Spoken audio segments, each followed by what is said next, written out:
You've landed on a no site, no problem YouTube channel.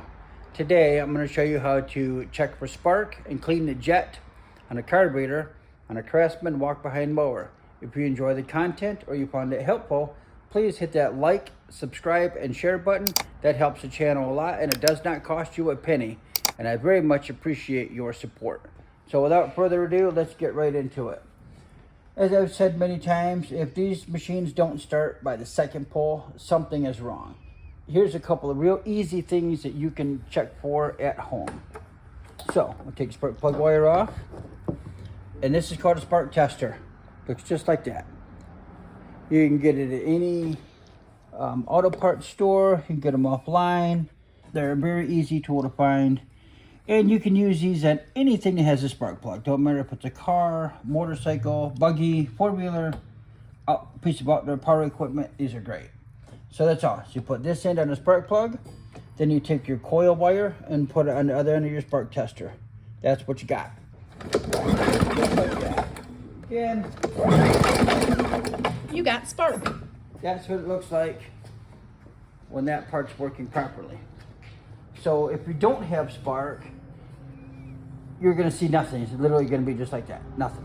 So now you know you have spark. Okay, machine still won't start. And I always tell everybody, use 93 octane.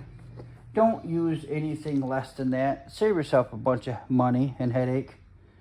So now, without further ado, this is exactly how I clean the jet on these carburetors when I'm out in the field. So we'll start by pinching the fuel line. With these hemostats here, I use these just because they're easy.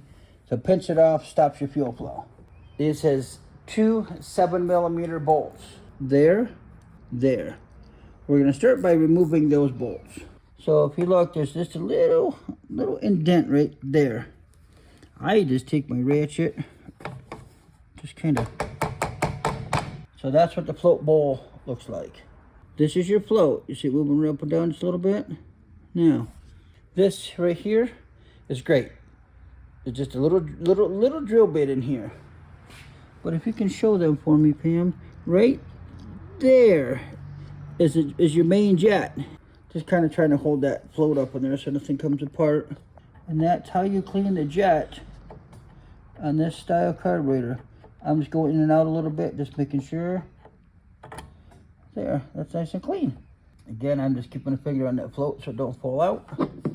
So your bowl has this little square piece right here. That goes toward the front of the machine or the front of the carburetor, either way.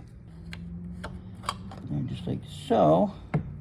And we reverse the process. We grab our 7mm bolts. Put one here. This is your angel voice speaking to you. Oh God. Getting real deep around here, folks. Can somebody come rescue me, please? And that, my friends, is how you check for spark and clean the jet on this particular Craftsman mower. And most of these machines have the same style plastic carburetor. They're really just kind of junky. But when you run the 87 fuel, that cheap junk I call it, those jets plug up solid. And this is literally what a lot of these carburetors look like nowadays. Just literally just plastic, non-serviceable. But all you can do is really clean the jet. Replace the O-rings if you need to for the intake. That's about it. I hope that helped. Again, please hit that like, subscribe, and share button. And leave your comments. And I try to reply to everybody. You can always visit my website at innocentpowersports.com. We're happy to help.